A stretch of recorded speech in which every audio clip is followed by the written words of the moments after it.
ಚಕ್ರವರ್ತಿ news, ಇದು ಭ್ರಷ್ಟರ ವಿರುದ್ಧ ಬ್ರಹ್ಮಾಸ್ತ್ರ. ನಮಸ್ಕಾರ ವೀಕ್ಷಕ, ಚಕ್ರವರ್ತಿ ನ್ಯೂಸ್ಗೆ ಸ್ವಾಗತ. ನಾನು ಚೇತನ್ ಶಿವಶಿಲ್. ಚಕ್ರವರ್ತಿ ನ್ಯೂಸ್ನ ಸುದ್ದಿಗಳು ನಿಮ್ಗೆ ಸರಿಯಾಗಿ ತಲುಪ್ತಾ ಇಲ್ವಾ? ಹಾಗಾದ್ರೆ ಕೂಡಲೇ ನಮ್ಮ ಚಾನೆಲ್ ನ ಸಬ್ಸ್ಕ್ರೈಬ್ ಮಾಡ್ಕೊಳ್ಳಿ, ಪಕ್ಕದಲ್ಲಿರುವ ಬೆಲ್ ಐಕಾನ್ ನ ಕ್ಲಿಕ್ ಮಾಡಿ. ಹಾಗೆ ಮಾಡೋದ್ರಿಂದ ನಾವು ಮಾಡುವ ಪ್ರತಿಯೊಂದು ಸುದ್ದಿ ನಿಮ್ಗೆ ಆಗಿಂದಾಗ ನಿಮ್ಮ ಮೊಬೈಲ್ಗೆ ತಲುಪುತ್ತೆ. ಬೆಳಕಿಗೆ ಬಾರದ ಗ್ರಾಮೀಣ ಕಲಾವಿದರೇ ನಮ್ಮ ಜನಪದ ಸಂಸ್ಕೃತಿಯ ನಿಜವಾದ ವಾರಸುದಾರರು. ಅವರ ಕಲೆ, ಬದುಕು ಮತ್ತು ಪರಂಪರೆಯಲ್ಲೇ ಭಾರತದ ಸಾಂಸ್ಕೃತಿಕ ಬೇರುಗಳು ಗಟ್ಟಿಯಾಗಿ ಬೇರೂರಿವೆ ಎಂದು ಕುಂಟೋಜಿ ಸಂಸ್ಥಾನ ಹಿರೇಮಠದ ಡಾಕ್ಟರ್ ಚನ್ನವೀರ ಶಿವಾಚಾರ್ಯರು ನುಡಿದರು. ಮುದ್ದೇಬಿಹಾಳ ಪಟ್ಟಣದ ಬೆಂಗಳೂರು ಬೇಕರಿ ಫಂಕ್ಷನ್ ಹಾಲ್ನಲ್ಲಿ ನಡೆದ ಕರ್ನಾಟಕ ಜಾನಪದ ಪರಿಷತ್ ತಾಲೂಕು ಘಟಕದ ಪದಾಧಿಕಾರಿಗಳ ಪದಗ್ರಹಣ, ಜನಪದ ಚರಗ ಕೃತಿ ಲೋಕಾರ್ಪಣೆ ಹಾಗೂ ಜಾನಪದ ಕಲಾವಿದರ ಸನ್ಮಾನ ಸಮಾರಂಭದಲ್ಲಿ ದಿವ್ಯ ಸಾನ್ನಿಧ್ಯವನ್ನು ವಹಿಸಿ ಅವರು ಆಶೀರ್ವಚನ ನೀಡಿದರು. ತಲೆ ತಲಾಂತರಗಳಿಂದ ಕಲೆ ಪರಂಪರೆಯನ್ನು ಜೀವಂತವಾಗಿರಿಸಿರುವ ಜನಸಾಮಾನ್ಯರ ಕೊಡುಗೆಯಿಂದ ಜನಪದ ಸಂಸ್ಕೃತಿ ಉಳಿದಿದೆ. ಗ್ರಾಮೀಣ ಪ್ರದೇಶಗಳಲ್ಲಿ ಇನ್ನೂ ಅನೇಕ ಅಮೂಲ್ಯ ಪ್ರತಿಭೆಗಳು ಬೆಳಕಿಗೆ ಬಾರದ ಸ್ಥಿತಿಯಲ್ಲಿವೆ. ಅಂತಹ ಕಲಾವಿದರನ್ನು ಹುಡುಕಿ ಗುರುತಿಸಿ ಅವರಿಗೆ ವೇದಿಕೆ ಹಾಗೂ ಪ್ರೋತ್ಸಾಹ ನೀಡುವ ಕೆಲಸವನ್ನು ಪರಿಷತ್ತು ಮಾಡಬೇಕು. ಜನಪದ ಕಲೆ ಕೇವಲ ಮನರಂಜನೆಯಲ್ಲ, ಅದು ನಮ್ಮ ಇತಿಹಾಸ, ಜೀವನ ಶೈಲಿ ಮತ್ತು ಸಂಸ್ಕೃತಿಯ ಜೀವಂತ ದಾಖಲೆ. ಆದ್ದರಿಂದ ಅದನ್ನು ಮುಂದಿನ ಪೀಳಿಗೆಗೆ ಹಸ್ತಾಂತರಿಸುವುದು ನಮ್ಮೆಲ್ಲರ ಜವಾಬ್ದಾರಿ ಎಂದರು. ಅದು ಜಾತ್ರೆ ಆಗಬಾರ್ದು. ಜನಪದ ಹುಟ್ಟಿರೋದು ಅಕ್ಷರ ಕಲ್ತೋರಿಂದ ಜನಪದ ಹುಟ್ಟಿಲ್ಲ, ಅನಕ್ಷರಸ್ಥರಿಂದ ಜನಪದ ಹುಟ್ಟಿರೋದು. ಅಕ್ಷರ ಕಲಿತವರಿಂದ ಈ ದೇಶದ ಸಂಸ್ಕೃತಿಯನ್ನ ಹಾಳು ಮಾಡಿದರು. ಅನಕ್ಷರಸ್ಥರು ಮಾತ್ರ, ಜನಪದ ಕಲಿತವ್ರು ಮಾತ್ರ ಈ ದೇಶದ ಸಂಸ್ಕೃತಿಯನ್ನು ಉಳಿಸಿಕೊಂಡರು. ವಿಶ್ವದ ಜನ ಲೆನ್ಸ್ ಹಾಕೊಂಡು ಭಾರತವನ್ನ ನೋಡಿದರೆ ಇಲ್ಲಿ ಕಾಣಬೇಕಾಗಿರೋದು ಜನಪದ. ನಮ್ ದೇಶ ಜನಪದ ಭಾರತ ಆಗಬೇಕು. ನಮ್ದು ಇದು ಪಾಶ್ಚಾತ್ಯ ಭಾರತದ ಕಡೆಗೆ ಹೊರಟಿದೆ.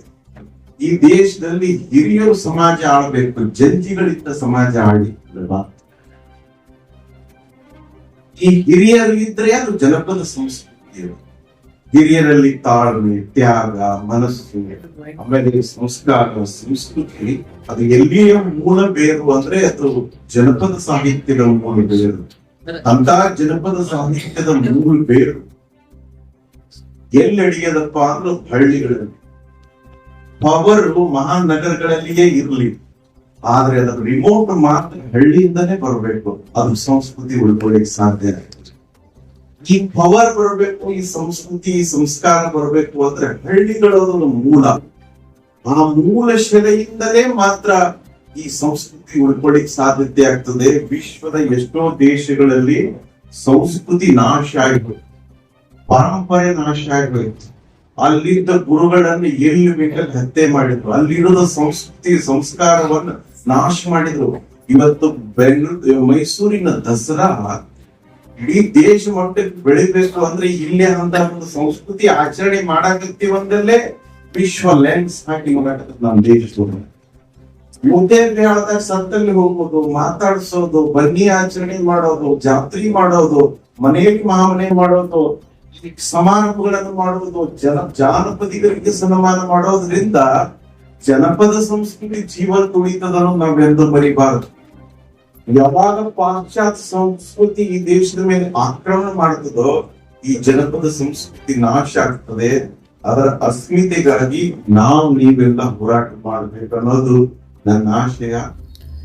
ಅಧ್ಯಕ್ಷತೆ ವಹಿಸಿದ್ದ ಕರ್ನಾಟಕ ಜಾನಪದ ಪರಿಷತ್ನ ಜಿಲ್ಲಾಧ್ಯಕ್ಷರಾದ BN ಪಾಟೀಲ್ ಅವರು ಮಾತನಾಡಿ, ಅಕ್ಷರ ಜಗತ್ತು ಹುಟ್ಟುವ ಮುನ್ನವೇ ಜನಪದ ಸಾಹಿತ್ಯ ಜನಜೀವನದ ಭಾಗವಾಗಿ ಸಮಾಜವನ್ನು ಮುನ್ನಡೆಸುತ್ತಿತ್ತು.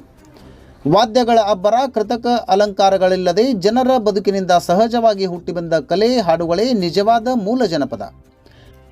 ಆದರೆ ಇತ್ತೀಚಿನ ದಿನಗಳಲ್ಲಿ ಆಧುನಿಕತೆಯ ಹೆಸರಿನಲ್ಲಿ ಮೂಲ ಜನಪದಕ್ಕೆ ಕೆಲವು ರೀತಿಯ ಕಲಬೆರಕೆ ಸೇರುತ್ತಿದ್ದು, ಇದರಿಂದ ಜನಪದದ ಸಹಜ ಸೊಗಡು ಹಾಗೂ ಮೂಲ ಸ್ವರೂಪಕ್ಕೆ ಧಕ್ಕೆ ಉಂಟಾಗುತ್ತಿದೆ.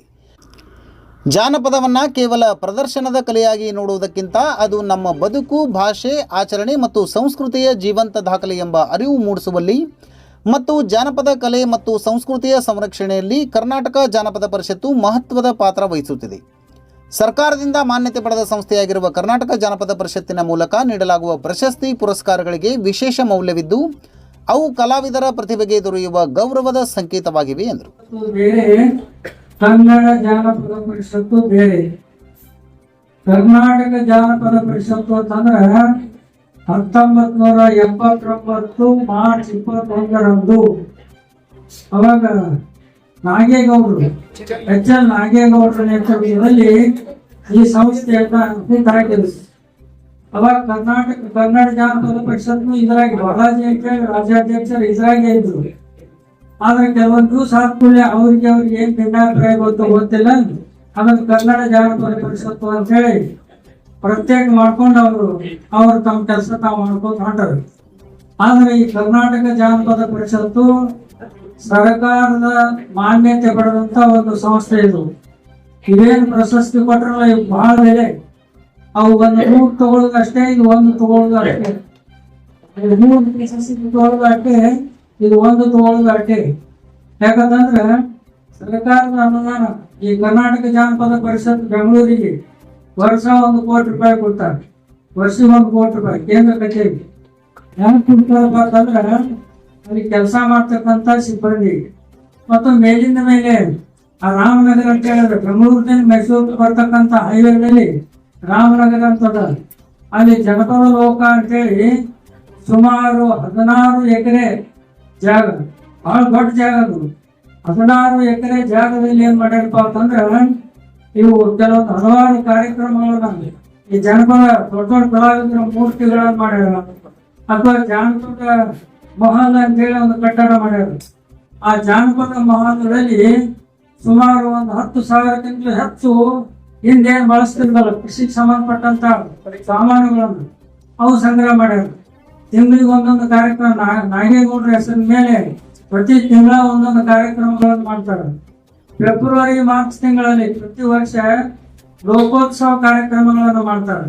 ಪ್ರತಿ ಜಿಲ್ಲೆಯಲ್ಲಿ ಏನಪ್ಪಾ ಅಂತಂದ್ರೆ 2 ಆಯ್ಕೆ ಮಾಡ್ತಾರೆ. ಪ್ರತಿ ಜಿಲ್ಲೆಯಲ್ಲಿ 2 ಆಯ್ಕೆ ಮಾಡಿ ಅವ್ರೇನ್ ಮಾಡ್ತಾರಪ್ಪ ಅಂತಂದ್ರ ಲೋಕೋತ್ಸವ ಪ್ರಶಸ್ತಿ ಕೊಡ್ತಾರ. ಅದ್ರ ಜೊತೆಗೆ 10,000 ರೂಪಾಯಿ ಏನ್ ಮಾಡ್ತಾರ ಅಂದ್ರೆ ನಗದು ಬಹುಮಾನ ಕೊಡ್ತಾರೆ. ಅದ್ರ ಜೊತೆಗೆ ಅಲ್ಲೆಲ್ಲ ಊಟ ವಸತಿ ಎಲ್ಲ ವ್ಯವಸ್ಥೆ ಮಾಡ್ತಾರೆ. ಇವೆಲ್ಲ ಯಾಕೆ ಮಾಡಿದ್ರು ಅಂತಂದ್ರ ಅಕ್ಷರ ಪೂರ್ವ ಸಮಾಜದಲ್ಲಿ ಇಡೀ ಜಗತ್ತನ್ನ ಆಳ್ತಕ್ಕಂಥದ್ದು ಯಾವಾಗಪ್ಪ ಅಂತಂದ್ರೆ ಜಾನಪದ ಸಾಹಿತ್ಯ. ಅಕ್ಷರ ಪೂರ್ವ ಸಮಾಜದಲ್ಲಿ ಇಲ್ಲಿ ಅಕ್ಷರ ಇದ್ದಿಲ್ಲ. ಅವಾಗ ಬಾಯಿಯಿಂದ ಬಾಯಿಗೆ, ಕಿವಿಯಿಂದ ಕಿವಿಗೆ, ಜನರಿಂದ ಜನರಿಗೆ ಅಕ್ಷರನೇ ಇದ್ದಿದ್ದಲ್ಲ. ಅವೆಲ್ಲ ಮೌಲ್ಯಗಳನ್ನ, ತತ್ವಗಳನ್ನ ಅವರೆಲ್ಲ ಏನ್ ಮಾಡ್ತಿದ್ರು ಅಂತಂದ್ರೆ ಒಂದು ಪ್ರದೇಶದಿಂದ ಮತ್ತೊಂದು ಪ್ರದೇಶಕ್ಕೆ ಹರಕೋಂತ ಬರ್ತಿದ್ರು. ನಿಜವಾದ ಮೂಲ ಜಾನಪದ ಅಂದ್ರೆ ವಾದ್ಯ ರಹಿತ ಆದಂತದ್ದು ಏನದಲ್ಲ ಅದು ಮೂಲ ಜಾನಪದ. ಅಂದ್ರೆ ಕುಟ್ಟಾಗ ಹಾಡುದು, ಬೀಸಾಗ ಹಾಡುದು, ಕುಟ್ಟಾಗ ಹಾಡಾಗ ಬೀಸಾಗ ಹಾಡಾಗ ಬಾರಿಸೋದಲ್ಲ, ಅವೆಲ್ಲ ವಾದ್ಯ ರಹಿತವಾದಂತ ಸಂಗೀತ. ರೈತರು ಬೆಳೆ ಹೊಡಿತಿದ್ರು, ಅವಾಗ ಬೆಳೆ ಹೊಡಿದ್ರೆ ಅದು ಅವಲ್ಲಿ ಬಾರಿಸೋದು ಇದ್ದಿಲ್ಲ. ಅವಾಗ ಅದಕ್ಕೆ ಯಾವಾಗ ಈ ಮೂಲ ಜಾನಪದ ಅಕ್ಷರ ಪೂರ್ವದಲ್ಲಿ ಇರ್ತಕ್ಕಂಥ ಜಾನಪದ ತನ್ನ ಸ್ಥಾನಮಾನವನ್ನು ಹೆಂಗೆ ಕಳ್ಕೋತ್ ಹೋಯ್ತಲ್ಲ, ಅವಾಗ ಏನಪ್ಪಾ ಅಂತಂದ್ರೆ ಜನರ ಹತ್ರ ಮೌಲ್ಯಗಳನ್ನು ಸಹಿತ ಕಡಿಮೆ ಹಾಕೋತ್ ಬಂದವು. ಈಗೆಲ್ಲ ಎಂತ ಜಾನಪದ ಅದನ್ನು ನಿಮ್ಗೆ ಗೊತ್ತೇ ಅದಲ್ಲ. ಈಗ ಹೌದಲ್ಲಿ ಈಗಿನ ಜಾನಪದ ನೋಡಿದ್ರ ನಮ್ಮ ತಲೆನೂ ಕಟ್ತದ, ನಿಮ್ ತಲೆನೂ ಕಟ್ತದ ಅಂತ ಜಾನಪದ ಇವೆಲ್ಲ. ಅಶ್ಲೀಲ ಜಾನಪದ ಯಾವಾಗ ಹೋಗುವಲ್ಲ ಈ ಜಾನಪದವನ್ನ ಏನೆಲ್ಲ ಕ್ಷೀಣಿಸ್ಲಾಕತ್ತವು. ಅವಾಗೆಲ್ಲ ಒಂದೇ ನೋಡ್ತೀನಿ ಹಂಗ ಆಡ್ತಿರೋ ಅಂತ ಹೇಳ್ತೀನಿ. ಆದ್ರೆ ನನಗೆ ಏನು ಖುಷಿ ಅನಿಸ್ತದಂದ್ರ ನಾ ಎಲ್ಲ ಕಡೆ ಕಾರ್ಯಕ್ರಮ ಹೋಗಿದ್ದೆ. ಆದ್ರೆ ಬುದ್ಧಿವಾದ ಜನರ ಹಂಗೆ ಯಾರು ಕಾರ್ಯಕ್ರಮ ಎಲ್ಲಿ ಮಾಡಿದ್ ನಾನು ನೋಡಿರ್ಬೇಕಾದ್ರೆ. ಯಾಕಂದ್ರ ಈ ಹಿಂದಾನೆ ಮನೆಯಲ್ಲಿ ಮಹಾಮನೆ ಕಾರ್ಯಕ್ರಮಕ್ಕೆ ಬಂದಿದ್ದೆ. ಅವಾಗ ಅದ್ಭುತವಾದಂತ ಕಾರ್ಯಕ್ರಮವನ್ನು ಮಾಡಿದ್ರು. ಇವತ್ತು ನನಗೆ ನೋಡಿ ಬಹಳ ಖುಷಿ ಆಗ್ತದೆ. ಎಲ್ಲ ಕಲಾವಿದರನ್ನ, ಹಿರಿಯರನ್ನ. ಅಂದ್ರೆ ಇಂಥ ಕಾರ್ಯಕ್ರಮಗಳು ಎಲ್ಲಿ ಆಗುದಿಲ್ಲ. ನೀವು ನಂಬರಿ ಬೇಡ, ನಾನು ಮುಸ್ಲಿಂ ಹೇಳ್ತಾನೆ ಹಿಂಗ್ ತಿಳ್ಕೊಬೇಡ್ರಿ. ಅಂತ ಅದ್ಭುತವಾದಂತ ಕಾರ್ಯಕ್ರಮಗಳನ್ನ ಮಾಡಿರ್ತಕ್ಕಂಥ ತಮ್ಮೆಲ್ಲರಿಗೂ ಮತ್ತೊಮ್ಮೆ ಶರಣಾರ್ಥಿಗಳಲ್ಲಿ ಹೇಳಿ. ಬಸರಕೋಟದ ಪವಾಡ ಬಸವೇಶ್ವರ ಸಂಸ್ಥೆಯ ಅಧ್ಯಕ್ಷರಾದ KY ಬಿರಾದರ್ ಅವರು ಜೋಳದ ತೆನೆಗಳನ್ನ ಕಟ್ಟುವ ಮೂಲಕ ಕಾರ್ಯಕ್ರಮವನ್ನ ಉದ್ಘಾಟಿಸಿ ಮಾತನಾಡಿದರು. ಹಾಗೂ ತಾಲೂಕಾ ಶರಣ ಸಾಹಿತ್ಯ ಪರಿಷತ್ ಇವು 3 ಮಾನವ ಜೀವನವನ್ನು ಸುಧಾರಿಸುವ ಹೆಂಗ ಒಂದು ಅಡಿಗೆ ಮಾಡೋದು 3 ಒಲಿಗುಂಡ ನೋಡಿ ನಾವು ಅಡಿಗೆ ತಯಾರು ಮಾಡ್ತೇವೆ. ಇವತ್ತ ದೇವರಿಗೆ ನೈವೇದ್ಯ ಆಗಲಿ ಪಂಚಪಕ್ವಾನಗಳನ್ನು ಅಡಿಗೆ ತಯಾರು ಮಾಡ್ತೇವೆ. ಹಂಗೆ ಇವು 3 ಪರಿಷತ್ತುಗಳು ನಮ್ಮ ಜೀವನವನ್ನು, ಯಾಕಂದ್ರ ಜೀವನ ಅನ್ನೋದು ಸುಸೂತ್ರವಾಗಿ ನಾವು ಹುಟ್ಟಿನಿಂದ, ಯಾಕಂದ್ರ ಹುಟ್ಟು ಅಂತೂ ಆಕಸ್ಮಿಕ, ಸಾವು ನಿಶ್ಚಿತ. ಇವುಗಳ ಮಧ್ಯೆ ಜೀವನ ಸಾಗಬೇಕಾದ್ರ ನಮ್ಗೆ ಇವು 3 ಬಹಳ ಅವಶ್ಯಕವಾಗಿ ಜೀವನವನ್ನು ಮುನ್ನಡೆಸಲು ಸಹಾಯ ಸಹಕಾರಿಯನ್ನು ಮಾಡ್ತಾವ್. ಯಾಕಪ್ಪ ಅಂತಂದ್ರ ಇವತ್ತ ಈ ಒಂದು ಜಾನಪದ ಸಾಹಿತ್ಯ ಪರಿಷತ್ತು ಕೇಳಿದೆವು. ಇದು ಬಹುಕಾಲದಿಂದ ಬಹಳ ವರ್ಷದ ಒಂದು ಇತಿಹಾಸ ಐತಿ, ಸುಮಾರು 1000 ವರ್ಷದ್ದು. ಹೇಳಿದ್ರಾಗಲೇ ಕುರಿತೋದ ದೇವರು, ಕಾವ್ಯ ಪ್ರಯೋಗ, ಪರಿಣಿತ ಮಂದಿಗಳು ಇವರೆಲ್ಲ ಈ ಒಂದು ಜಾನಪದ ಸಾಹಿತ್ಯವನ್ನು ರಚಿಸಿದವರು. ಎಷ್ಟು ಒಂದು ಅದ್ಭುತವಾಯಿತು.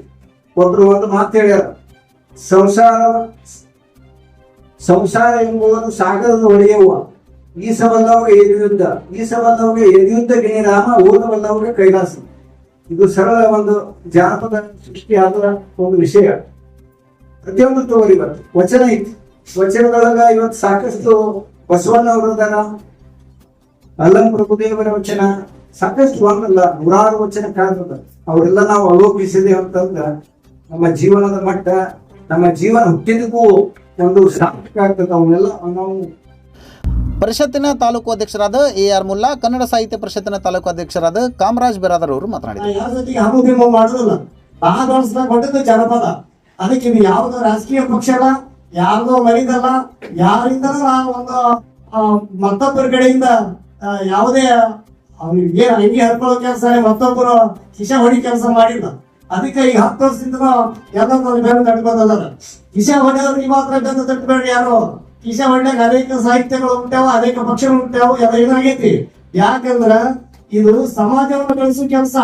ಯಾವ ಆಸ್ತಿ ಆಮಿಷಗಳನ್ನು ಬೆಳೆಸಬೇಕಾದದ್ದು ಜನಪದ. ನಮ್ಮ ಮೂಲ ಸಂಸ್ಕೃತಿನೇ ಜನಪದ. ನಮ್ಮ ಹಿರಿಯರು ಬೆಳೆದು ಬಂದಿದ್ದು ಸಂಸ್ಕೃತಿ. ಕೆಳವರ್ಗದವರಲ್ಲಿ ಜನಪದ ಅದ, ಮೇಲ್ವರ್ಗದವರಿಲ್ಲ. ಒಂದ್ ಕಡೆ ಹೇಳ್ತಾರ, ಸಾಹಿತ್ಯ ಹುಟ್ಟಿದ್ದು ಸಾಹಿತ್ಯ ಗುಡಿಸಲಲ್ಲಿ ಹುಟ್ಟಿ ಅರಮನೆಯಲ್ಲಿ ಸಾಹಿತ್ಯ ಅಂತ ಹೇಳ್ತಾರ. ಅದಕ್ಕೆ ಅರಮನೆಗೆ ಬಂತಂದ್ರೆ ಸಾಹಿತ್ಯ ಬೆಳೆದೇ ಇಲ್ಲದು. ಅದಕ್ಕೆ ನಾನು ಮುದ್ದೇಬಿಹಾಳ ತಾಲೂಕಿನ ಪ್ರತಿಯೊಂದು ಹಳ್ಳಿಗೆ ಮೇ ತಿಂಗಳಲ್ಲಿ ನನ್ನ ಸ್ನೇಹಿತರ, ಅವ್ರ ಶಿಕ್ಷಕ ಎಲ್ಲರೂ, ಅವ್ರೆಲ್ಲರನ್ನ ಕರ್ಕೊಂಡು ದಿನ ಒಬ್ಬರು ನೋಡೋಣ ನನ್ನ ಜೊತೆಗೆ ಮೇ ತಿಂಗಳೊಳಗೆ ಖಾಲಿ ಮುಂದೆ ಏನ್ ಮಾಡೋದು ತಿಳ್ಕೊಂಡು ಇಡೀ ಮುದ್ದೇಬಿಹಾಳ ತಾಲೂಕ, ತಾಳಿಕೋಟೆ ತಾಲೂಕು ಹುಟ್ಟಿದಾಗ ಪ್ರತಿಯೊಂದು ಹಳ್ಳಿಗೆ ಹೋಗಿ ಆ ಹಳ್ಳಿ ಒಳಗ ಎಷ್ಟು ಮಂದಿ ಕಲಾವಿದರಾದ್ರ, ಯಾವ್ಯಾವ ಕಲಾವಿದರಾದ್ರ ಅವ್ರೆಲ್ಲರನ್ನ ಸರ್ವೆ ಮಾಡಿದೆ. ಮಾಡೋದ್ ಜೊತೆಗೆ ಅಷ್ಟೇ ಎಲ್ಲ ಬಿಡ್ಲಿಲ್ಲ, ಅವ್ರೆಲ್ಲರನ್ನ ಪರಿಚಯ ಮಾಡ್ಕೊಂಡು ಇವತ್ತ ನಾ ಯಾವುದೇ ಊರಿಗೆ ಫಂಕ್ಷನ್ ಇಟ್ಟಿಗಂದ್ರ ನಾ ಕೈಲಾರ್ದ ಬರ್ತಾರ ಅವರು. ನಾ ಒಮ್ಮೊಮ್ಮೆ ಹಚ್ಚಲಿಲ್ಲ ಅಂದ್ರ ಈ ಶರಣಪ್ಪ, ಈ ಸಿದ್ದುಗ, ಇವ್ರ ಬಾಲಕರ ಹೆಸರು ಹೇಳಕ ಇಡೀ ತಾಲೂಕದ ಅವ್ರಿಗೆ ನಾ ಫೋನ್ ಹಚ್ಚಲಿಲ್ಲ ಅಂದ್ರ, ಸರ್ ನಮ್ಗೆ ಯಾಕೆ ಕರೀಲಿ ನೀವು ಫಂಕ್ಷನ್, ಎಲ್ಲ ಫಂಕ್ಷನ್ ಇಟ್ಟಿದ್ರಿ ಅಂತ ಕೇಳ್ತಾರ ಅವರು. ಅದಕ್ಕೆ ಪ್ರತಿಯೊಂದು ಊರಾಗ ಜನಪದ ಕಲಾವಿದರ, ಆ ಕಲಾವಿದ ಒಬ್ಬೊಬ್ಬರದೇ ಒಂದೊಂದು ಸಾಹಿತ್ಯ PhD ತೋಟಲ್ಲ. PhD ಅವ್ರು ಏನ್ ಮಾಡಿದ್ರು ಅವ್ರು ಗೊತ್ತು. ನಾ ಕಾಲೇಜ್ನಾಗ ಹೋಗಿಲ್ಲ, ಕಾಲೇಜ್ ಬಿ ಆಗಿಲ್ಲ ಅಷ್ಟೇ ಒಂದು. ನಾ PhD ಮಾಡೋದು ಹೋಗಿಲ್ಲ, ನಾವು ಕಾಲೇಜ್ ಕಳಿಸ್ಬಿಟ್ಟಿಲ್ಲ. ಆದ್ರೆ ಜನಪದ ಹೇಗದಂದ್ರ ಈ ಸೋಪಾನ ಪದನೇ ತೋಟ ಅವ್ರದ ಒಂದು PhD ಆಗ್ತದ, ಡಿಸ್ಕೋರ್ಪನ ತೋಟ ಒಂದು PhD ಆಗ್ತದ, ಬಸವನ್ ತೋಟ ಒಂದು PhD ಆಗ್ತದ. ನಾನು 100 PhD ಬರಿಬಹುದಾಗಿತ್ತು, ಅದಕ್ಕೆ ಸಮಯ ಇಲ್ಲ. ಪ್ರತಿಯೊಂದು ಈಗ ಖರ್ಚು ಮಾಡ್ಕೊಂಡು ಹೋಗೋರೆ ಊರ್ ಚಿಂತೆ ಮಾಡಿ ಉಲ್ಲಾಸ ಒಂದು ಗಾದಿ ಮಾತು ಐತಿ. ನಾವ್ ಅದಕ್ಕೆ ಈಗೆಲ್ಲ ಹೇಳಿದ್ರೆ ಮತ್ತೆ ಬೈತಾರ, ಕೆಲಸ ಮಾಡಿ ಇದ್ಯಾಕ್ ಮಾಡಿ ಹೋಗಿಲ್ಲ, ಪೆನ್ಷನ್ ಸುಳ್ಕೊಂಡು ತಿಳಬಾರ್ದಲ್ಲ ಹಿಂಗಂತಾರ. ಅದಕ್ಕೆ ಸಹಪಾಠಿಗಳಿಗೆ ಧನ್ಯವಾದ ಹೇಳಕ್ ಇಚ್ಛೆ ಪಡ್ತೀನಿ. ಯಾಕಪ್ಪ ಅಂದ್ರ ಇವತ್ತು ರೇಷ್ಮೆ ಪಡೆದ ಒಬ್ಬ ಅಜ್ಜಾರ್ ಬಂದಾರ, ತೋತ್ರದ ಕಾಕಾ ಅವ್ರು ಬಂದಾರ. ಇದೇ ಜನಪದ ಅಂದ್ರೆ ಏನು ಅಂತ ಹೇಳಕ್ ಏನಪ್ಪಾ ಅಂದ್ರ ಇವತ್ತು ಬಂದಿರುವಂತ ಜನಗೆ ಸಾಕ್ಷಿ ಹೇಳಕಿರ್ತಾರೆ. ಇಲ್ಲಿಂದ ಇಲ್ಲಿವರೆಗೆ ನಾವು ಪ್ಯಾಂಟ್ ಶರ್ಟ್ ಬಾಳ ಮಂದಿ ಬರ್ತಿದ್ವಿ. ನಾವೆಲ್ಲ ಏನ್ ಜಾನಪದ ಕೇಳೋರಲ್ಲ, ನಾವೆಲ್ಲ ಬೇರೆ ಈಗಿನ ಜಾನಪದ ಕೇಳೋರ ತಂದ್ಕೊಳ್ತೀವಿ. ಹಳೆಯ ಜಾನಪದಗಳು ಅಂದ್ರ ಮಾಸಕ್ಕೆ ಅನುಗುಣವಾಗಿ ಮಾಸಗಳು, ಅಂದ್ರ ವರ್ಷಕ್ಕೆ ಎಷ್ಟು ಮಾಸಗಳು ಬರ್ತಾವ ಆ ಮಾಸಗಳ ಅನುಗುಣವಾಗಿನೇ ಈಗಿನ ಮಾಡಿದ್ರೆ ಜಾನಪದವನ್ನ ಹುಟ್ಟಿಸ್ಕೊಂಡ್ರು. ಯಾವ ಮಾಸ ಮಳೆಗಾಲ ಬಂದ್ರೆ ಮಳೆಗಾಲ, ಚಳಿಗಾಲ ಯಾವ ಕಾಲ ಬರ್ತೈತೆ ಆ ಕಾಲಕ್ಕೆ ಅನುಗುಣವಾದಂತ ಜಾನಪದಗಳು ಹಿಂದಿನ ಕಾಲದಿಂದನೇ ಬಂದೋಗ್ಯಾವ. ಅದ್ರ ಬಗ್ಗೆ ಬಹಳ ಜನ ಹಿರಿಯರದ ಅವ್ರು ಹೇಳ್ತಾರ ಅಂತೇಳಿ ಅನ್ಕೊಳ್ಳುತ್ತಾ ಇವತ್ತಿನ ಈ ಕಾರ್ಯಕ್ರಮ ಬಂದಿರುವಂತ ಖುಷಿಯಪ್ಪ ಅಂತಂದ್ರ ಇನ್ನು ಮುಂದಿನ ದಿನಕ್ಕ ನಮ್ ನರ್ಮನ್ ಸರ್, ಆಮೇಲೆ ಮುಲ್ಲಾ ಸರ್, ಆಮೇಲೆ ಇವತ್ತು KY ಬಿರೋದವ್ರಾಗಿ ವೇದಿಕೆ ಮ್ಯಾಗ ಅದಾರ ಅನ್ನುವಂಥದ್ದು ಮುದ್ದೇಬೇಡ ಜನ ಬಿಟ್ಟು KY ಬಿರಾದರ್ ಹತ್ರ ಏನೈತಪ್ಪ ಅಂದ್ರೆ ಜಾನಪದವನ್ನು ಗುರುತಿಸುವಂತ ಪವನ್ ಬಸವೇಶ್ವರ ಆಶೀರ್ವಾದ ಅಲ್ಲಿ ಬಹಳಷ್ಟು ಜಾನಪದ ಕಾರ್ಯಕ್ರಮಗಳು ಎಲ್ಲಾರು ನಡೆದವ್ ನಮ್ಮ ತಾಲೂಕಿನಾಗ ಅಂದ್ರೆ ಬಸವಕೋಟದಲ್ಲಿ ನಡೆದವ್ ಅನ್ನೋ ಮಾತನ್ನ ಈ ಸಂದರ್ಭದಲ್ಲಿ ನಾ ಹೇಳ್ತಾ ಅಂದ್ರ ಸಾಹಿತ್ಯವನ್ನ ಉಳಿಸುವ ಬೆಳೆಸುವ ಕೆಲಸ ನಿಮ್ಮೆಲ್ಲರಲ್ಲಿ ಐತಿ. ಅದನ್ನ ಯಾರಾದ್ರೂ ಮಾಡ್ತಾರಪ್ಪ ಅಂದ್ರೆ ಈಗಿರುವಂತ ಏನ ಕಟ್ಟ್ಯಾರ ಈ ಕಟ್ಟಿರುವಂತ ಜನಪದ ಸಂಘಟನೆಯವರು ಮಾಡ್ತಾರ ಅನ್ನೋ ಮಾತನ್ನ ಹೇಳ್ತಾ ಅದ್ರ ಜೊತೆಗೆ ನರಗುಂದ್ ಸರ್ ಇನ್ನೂ ಹೆಚ್ಚು ಬುಕ್ಗಳನ್ನ ಪ್ರಕಟ ಮಾಡ್ಲಿ. ಅದ್ರ ಜೊತೆಗೆ ಏನಪ್ಪಾ ಅಂದ್ರೆ ಪ್ರಕಟಿಸಿರುವಂತ ಬುಕ್ಗಳು ಜನರ ಓದುವ ಮಟ್ಟಕ್ಕೆ ಮುಗಿಸುವಂತ ಕೆಲಸ ಮಾಡಿ ಅಂತ ಹೇಳ್ತಾ ನನ್ನ ಮಾತು ಮುಗಿಸ್ತಾ ಇದೀನಿ. ಜೈ ಜೈ. ಇದೇ ವೇಳೆ ಡಾಕ್ಟರ್ ಪ್ರಕಾಶ್ ನರಗುಂದ್ ಅವರು ಸಂಪಾದಿಸಿರುವ ಜನಪದ ಚರಗ ಕೃತಿಯನ್ನ ಅಶೋಕ್ ತಳಸದ್ ಅವರು ಲೋಕಾರ್ಪಣೆ ಮಾಡಿದರು.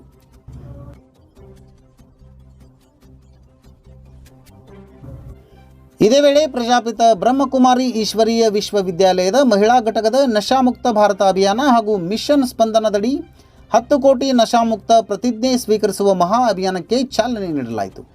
ಗಣ್ಯರು, ಕಲಾವಿದರು ಹಾಗೂ ಸಾರ್ವಜನಿಕರು ನಶಾಮುಕ್ತ ಸಮಾಜ ನಿರ್ಮಾಣದ ಸಂಕಲ್ಪದೊಂದಿಗೆ ಪ್ರತಿಜ್ಞೆಯನ್ನ ಸ್ವೀಕರಿಸಿದರು. ಆರೋಗ್ಯಕರ ಮತ್ತು ಒಳ್ಳೆಯ ದಾರಿಯಲ್ಲಿ ನಡೆಯುತ್ತೇನೆ. ನನ್ನ ಕುಟುಂಬ, ಸ್ನೇಹಿತರು ಮತ್ತು ಸಮಾಜವನ್ನು ಕೆಟ್ಟ ಅಭ್ಯಾಸಗಳಿಂದ ದೂರವಿರಲು ಪ್ರೇರೇಪಿಸುತ್ತೇನೆ. ನನ್ನ ಸಮಯ, ಶಕ್ತಿ ಮತ್ತು ಸಾಮರ್ಥ್ಯವನ್ನು ಒಳ್ಳೆಯ ಕೆಲಸಕ್ಕೆ ಮಾತ್ರ ಬಳಸುತ್ತೇನೆ. ನಮ್ಮ ದೇಶವನ್ನು ನಶಾಮುಕ್ತ ಮತ್ತು ಶ್ರೇಷ್ಠ ಭಾರತವನ್ನಾಗಿ ಮಾಡಲು ನನ್ನ ಸಂಪೂರ್ಣ ಬೆಂಬಲ ನೀಡುತ್ತೇನೆ. ಜೈ ಹಿಂದ್, ಜೈ ಭಾರತ ಮಾತೆ. ಅವಕಾಶಕ್ಕಾಗಿ ಕಳ್ಳತನದ ತನಿಖೆಯನ್ನೇ ಜಾನಪದ ಹಾಡಾಗಿ ಕಟ್ಟಿಕೊಟ್ಟ ಸುಪ್ರೀತಾ.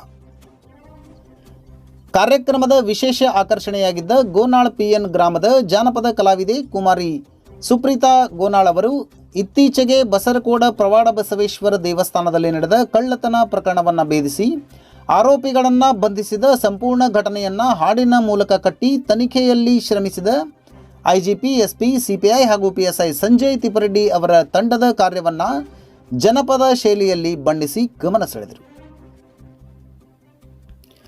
ಇದೇ ವೇಳೆ ಜನಪದ ಕ್ಷೇತ್ರದಲ್ಲಿ ಸಾಧನೆ ಮಾಡಿದ ಹುಲ್ಲೂರಿನ ಗುರುಪಾದಪ್ಪ ಚಲವಾದಿ, ಪೀರಾಪುರದ BS ಬಿರಾದಾರ್, ಕಾಶಿನಕುಂಡಿಯ ಬಂದಗಿ ಸಾಬ್ ಬಿಲ್ಕೇರಿ, ಮಡಿಕೇಶ್ವರದ ಸುಭಾಷ್ ಚಲವಾದಿ, ಕೋಳೂರಿನ ಶೇಖಪ್ಪ ಕತ್ತಿ, ಅಬ್ಬಿಹಾಳದ ಸಿದ್ದಪ್ಪ ಅಂಕನಾಳ್, ಹರೀಂದ್ರಾಳದ ರಮೇಶ್ ಭಜಂತ್ರಿ, ದೇವರ ಹುಲಗಬಾಳದ ಚೆನ್ನಮ್ಮ ಪಾಟೀಲ್, ಅಮರಗೋಳದ ಶಿವಪ್ಪ ಅಮರಗೋಳ್, ಕುಂಟೋಜಿಯ MP ಬಾಳದವರ್, ಗೋನಾಳ್ PNದ ಸುಪ್ರೀತಾ ಗೋನಾಳ್ ಹಾಗೂ ಬಿದರಕುಂದಿಯ SK ಘಾಟಿ ಅವರನ್ನು ಸನ್ಮಾನಿಸಿ ಗೌರವಿಸಲಾಯಿತು.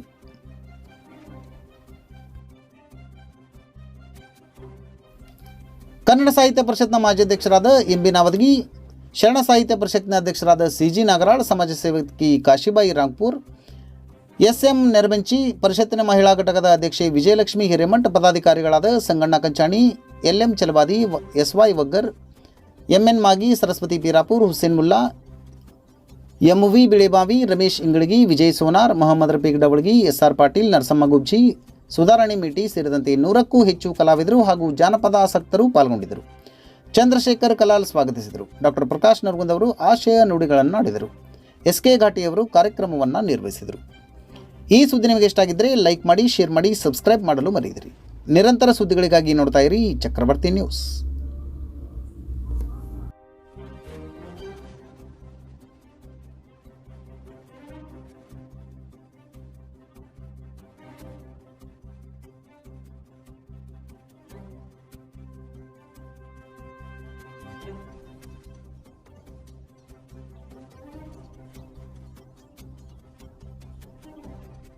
ಅವರು ನಮ್ಮ ಕರ್ನಾಟಕ ಜಾನಪದ ಪರಿಷತ್ ಯಾವಾಗ ಪ್ರಾರಂಭ ಆಗಿದೆ ಅನ್ನುವಂತ ಮಾತುಗಳನ್ನ ತಮ್ಮ ಮುಂಚಿನೊಳಗ ಸ್ವಾಗತ ಮಾಡಿಕೊಳ್ಳುವಾಗ ಹೇಳಿದರು. ವಚನ ಸಾಹಿತ್ಯ, ದಾಸ ಸಾಹಿತ್ಯ, ತತ್ವ ಪದಗಳು, ಹಳಗನ್ನಡ, ನಡುಗನ್ನಡ, ಶರಣ ಸಾಹಿತ್ಯ ಪರಿಷತ್ತು ಈಗೆಲ್ಲಕ್ಕಿಂತ ಪೂರ್ವದೊಳಗಿರ್ತಕ್ಕಂಥದ್ದು ಯಾವ್ದಪ್ಪ ಅಂತಂದ್ರೆ ರೈತರು ನಿರ್ಮಾಣ ಮಾಡಿರ್ತಕ್ಕಂತಹ ಶಿಕ್ಷಣದಿಂದ ವಂಚನೆ ಆಗಿರ್ತಕ್ಕಂತಹ ಅಜ್ಞಾನಿಗಳು ಅಂತಕ್ಕಂಥವ್ರು ಎಷ್ಟೋ ಮಂದಿ ಹೇಳ್ತಾರೆ. ಅವ್ರು ಅಜ್ಞಾನಿಗಳಲ್ಲ. ಬಣದ ಕರಡಿಗೆ ಭಗವದ್ಗೀತೆ ಬೇಡ ಅಂತಿಕೊಂಡು ನಮ್ಮ P. ಲಂಕೇಶ್ ಅವರ ಕಾವ್ಯವನ್ನು ಬರಿತಾ ಇದ್ದಾನೆ. ಶಿಕ್ಷಣದಿಂದ ವಂಚನೆ ಆಗಿರ್ತಕ್ಕಂತಹ ಜನರು, ರೈತಾಪಿ ವರ್ಗದವರು ಮೂಲ ನಿರ್ಮಾಣವನ್ನು ಮಾಡಿರ್ತಕ್ಕಂಥದ್ದೇ ಈ ಜನಪದ ಸಾಹಿತ್ಯ ಅಂತಕ್ಕಂಥದ್ದು. ಪುರಿದೋದಯಂ ಕಾಮಯ ಪ್ರಯೋಗ ಪರಿಣಾಮತಿಗಳು ಅಂತಕ್ಕಂಥದ್ದು. ನಾನು ಆ ಸಾಹಿತ್ಯವನ್ನು ಹೇಳ್ಬೇಕಾಗಿತ್ತು ಅಂತಂದ್ರೆ ಅಂತ ವಿಚಾರ ಮಾಡಿಕೊಂಡು 1979 ಮಾರ್ಚ್ ತಿಂಗಳಲ್ಲಿ ಕರ್ನಾಟಕ ಜಾನಪದ ಪರಿಷತ್ತನ್ನ ಇದನ್ನು ಪ್ರಾರಂಭಗೊಳಿಸಿದ್ರು. ಈಗ ನಮ್ಮ ಮಧ್ಯಕಾಲದಲ್ಲಿ ಈ ಸಾರಿ ಕರ್ನಾಟಕ ಜಾನಪದ ಪರಿಷತ್ತನ್ನ ಮಾಡಬೇಕು ಅನ್ನೋ ಒಂದು ಮನದಾಸೆಯಿಂದ ಎಲ್ಲ ಜಾನಪದ ಆಸಕ್ತರು ಕಲಾವಿದರು ಸೇರಿಕೊಂಡು ಒಂದು ಸಮಿತಿಯನ್ನು ಮಾಡಿಕೊಂಡು ಇವತ್ತು ಈ ಪದಕಗಳ ಸಮಾರಂಭವನ್ನು ನಾವು ಕೂಡ ಹಮ್ಮಿಕೊಂಡಿದ್ವಿ. ಇಲ್ಲಿ ಈ ಒಂದು ಸಮಿತಿಯ ಗೌರವ ಅಧ್ಯಕ್ಷರಾಗಿ ಅಶೋಕ್ ಕಳಸರು ಗೌರವಾಧ್ಯಕ್ಷರಾಗಿ ಇವ್ರನ್ನ ಎಲ್ಲ ಸಮಾರಂಭದಲ್ಲಿ ಅವ್ರಿಗೂ ಕೂಡ ನಾನು ಈ ಸಮಿತಿಯ ಸದಸ್ಯ ಪರವಾಗಿ ಮತ್ತೊಮ್ಮೆ ತಾಲೂಕು ಘಟಕದ ಅಧ್ಯಕ್ಷರಾಗಿ ಶ್ರೀ AR ಮುಲ್ಲಾ ಸರ್ನ ಆಯ್ಕೆ ಮಾಡಿ ಅವ್ರು ಕೂಡ ನಾವು ಅಧ್ಯಕ್ಷ ಮಾಡಿ ಅವರಿಗೆ ಜಾನಪದದ ಕಲೆಯನ್ನ ಉಳಿಸುವ ಬೆಳೆಸುವ ಜವಾಬ್ದಾರಿನ ಅವ್ರ ಹೆಗ್ಲಿಗೆ ಕಟ್ಟುವ ಕೆಲಸ ಎಲ್ಲರೂ ಮಾಡಿದ್ರು ಅಂತ ಹೇಳಕ್ ಇಷ್ಟಪಡ್ತಾ ಇದ್ದೀನಿ. ಪ್ರಕಾಶ್ ನಾಗೂರ್ ಸಾಹಿತಿಗಳು ಹಾಗೂ ಉಪನ್ಯಾಸಕರು ಇವತ್ತು ಅವರ ಒಂದು ನೇತೃತ್ವದಲ್ಲಿ ಇದನ್ನು ಪದಕ ಸಮರ್ಥ ಆಗ್ಬೇಕಂದಾಗ ನಂದೇ ಆದ ಒಂದು ಜನಪದ ಚರಗ ಅನ್ನೋ ಒಂದು ಪುಸ್ತಕ ಕೂಡ ಬಿಡುಗಡೆ ಮಾಡಿ ಜನಪದವನ್ನ ಉಳಿಸೋಣ ಅನ್ನೋ ಮಾತನ್ನು ಕೂಡ ಹೇಳಿದ್ರು. ಅವರು ನಮ್ಮ ಸಮಿತಿಯ ಉಪಾಧ್ಯಕ್ಷರಿದ್ದಾರೆ. ಹಿರಿಯರು ಮಾರ್ಗದರ್ಶಕರು ಆದಂತ ನಮ್ಮ ಕಂಚಾಣಿ ಸರ್ ಸಂಗಣ್ಣ ಕಂಚಾಣಿ ಸರ್ ಈ ನಮ್ಮ ಸಮಿತಿಯ ಕಾರ್ಯದರ್ಶರಾಗಿ ನಿರ್ವಹಿಸ್ತಾ ಇದ್ದಾರೆ. ಅದೇ ರೀತಿ SK ಘಾಟಿ ಸರ್ ಜಟ್ಟಿ ಕಾರ್ಯದರ್ಶಿಗಳಾಗಿ ಆಯ್ಕೆಯಾಗಿದ್ದಾರೆ. LM ಚಲವಾದಿ ಶಿಕ್ಷಕರು ಇವರು ನಮ್ಮ ಸಮಿತಿಯ ಪ್ರಧಾನ ಕಾರ್ಯದರ್ಶಿಗಳಾಗಿ ಆಯ್ಕೆಯಾಗಿದ್ದಾರೆ. ಅದೇ ರೀತಿ ಮಾರ್ಗದರ್ಶಕರು ಹಾಗೂ ಉತ್ತಮ ಸಲಹೆಗಾರರು ಆದಂತ ನಮ್ಮ ಚೇತನ್ ಶಿವಶಿಪ್ ಸರ್ರನ್ನ ನಮ್ಮ ಸಮಿತಿಯ ಕಾನೂನು ಸಲಹೆಗಾರರಾಗಿ ಕೂಡ ಅವರನ್ನು ಆಯ್ಕೆ ಮಾಡಲಾಗಿದೆ. ಅದೇ ರೀತಿ ವಿಶೇಷವಾಗಿ ಹೇಳ್ಬೇಕಂದ್ರೆ ಈ ಒಂದು ಸಂಚಾಲನಾ ಸಮಿತಿಯನ್ನು ಆಯ್ಕೆ ಮಾಡ್ಕೊಂಡಾಗ ಎಲ್ಲಾ ಕಡೆ ನೋಡಿದಾಗ ನಾವು ಬರೀ ಪುರುಷರನ್ನೇ ಆ ಸಮಿತಿಗೆ ನಾವು ಆಯ್ಕೆ ಮಾಡೋದು. ಆದ್ರೆ ನಮ್ಮ ಜನಪದ ಪರಿಷತ್ನಲ್ಲಿ ಮಹಿಳೆಯರಿಗೆ ಚುಕ್ಕಾಣಿಯನ್ನು ಕೊಡೋಣ ಅಂತ ತಿಳ್ಕೊಂಡು ಶ್ರೀಮತಿ ಸರಸ್ವತಿ ಪೀರಾಪುರಗಳಿಗೆ ನಮ್ಮ ಸಮಿತಿಯ ಸಂಚಾಲಕರಾಗಿ ಅವ್ರನ್ನ ನಾವೆಲ್ಲ ಆಯ್ಕೆ ಮಾಡಿದ್ವಿ. ಅದೇ ರೀತಿ ಹುಸೇನ್ ಮುಲ್ಲಾ ಅಂತ ನಮ್ಮ ಸದಸ್ಯರು ಅವರು ಕೂಡ ನಮ್ಮ ಪತ್ರಿಕಾ ಸಲಹೆಗಾರರಾಗಿ ಅವ್ರನ್ನ ಆಯ್ಕೆ ಮಾಡಲಾಗಿದೆ. ಅದೇ ರೀತಿ MB ಬಿಳೆಬಾಯಿ ಸರ್ ಇವ್ರನ್ನ ನಮ್ಮ ಸಮಿತಿಯ ಸದಸ್ಯರನ್ನಾಗಿ ಆಯ್ಕೆ ಮಾಡಲಾಗಿದೆ. ರಮೇಶ್ ಗಿಳ್ಗಿ ಅವರು, ಆಮೇಲೆ ವಿಜಯ್ ಸೋನಾರ್, ಚಂದ್ರಶೇಖರ್ ಕಲಾಲ್, ಮೊಹಮ್ಮದ್ ರಫಿ ಡವಳಗಿ, ಬಸವರಾಜ್ ಧರ್ವಾನ್, ಪರಶುರಾಮ್ ಚೌಡಿಕೆ, ಶ್ರೀಮತಿ SR ಪಾಟೀಲ್, ಶ್ರೀಮತಿ ರೂಪರಾಣಿ ಪಟೇಗಾರ್, ಶ್ರೀಮತಿ ನರಸಮ್ಮ ಕುರ್ಚಿ ಮೇಡಮ್ನ ಈ ರೀತಿ ಸುಮಾರು ಒಂದು 20 ಜನರ ಒಂದು ಸಮಿತಿಯನ್ನ ಪ್ರಾರಂಭದಲ್ಲಿ ಇವತ್ತು ಮಾಡಿಕೊಂಡು ಒಂದು ಜಾನಪದ ಕಲೆಯನ್ನ ಉಳಿಸ್ಬೇಕಂತ ಇವತ್ತು ನಾವು ಅದಕ್ಕೆ ಪ್ರಾರಂಭಗೊಳಿಸ್ತಾ ಇದ್ದೀವಿ. ಮುಂದಿನ ಹಂತದಲ್ಲಿ ನಮ್ಮ ತಾಲೂಕಾ ಮಟ್ಟದಲ್ಲಿ ಇನ್ನೂ ಹೆಚ್ಚಿನ ಕಲಾವಿದರನ್ನ ಜಾನಪದ ಹಿರಿಯ ಸಾಹಿತ್ಯವನ್ನ ಅವೆಲ್ಲರೂ ಈ ಪರಿಷತ್ನಲ್ಲಿ ಸೇರಿಸಿಕೊಂಡು ನಮ್ಮ ತಾಲೂಕಿನಲ್ಲಿ ಇರ್ತಕ್ಕಂಥ ಎಲ್ಲ ಜಾನಪದ ಕಲಾವಿದರನ್ನ ಮುಂಚೆಗೆ ತರುವಂತ ಕೆಲಸವನ್ನ ನಾವು ಈ ಪರಿಷತ್ ಮೂಲಕ ಮಾಡ್ತೇವೆ ನಾವು ಅಂತ ಹೇಳ್ತಾ ಇಲ್ಲಿಗೆ ನಾನು ಸ್ವಾಗತ ಮತ್ತು ಪರಿಚಯ ಮಾಡಿಸ್ಕೊಂಡು ಹೋಗ್ತಾ ಇದ್ದೀನಿ. ಈ ಸುದ್ದಿ ನಿಮಗೆ ಇಷ್ಟ ಆಗಿದ್ರೆ ಲೈಕ್ ಮಾಡಿ, ಶೇರ್ ಮಾಡಿ, ಸಬ್ಸ್ಕ್ರೈಬ್ ಮಾಡಲು ಮರೆಯದಿರಿ. ನಿರಂತರ ಸುದ್ದಿಗಳಿಗಾಗಿ ನೋಡ್ತಾ ಇರಿ ಚಕ್ರವರ್ತಿ ನ್ಯೂಸ್. ಇದು ಭ್ರಷ್ಟರ ವಿರುದ್ಧ ಬ್ರಹ್ಮಾಸ್ತ್ರ.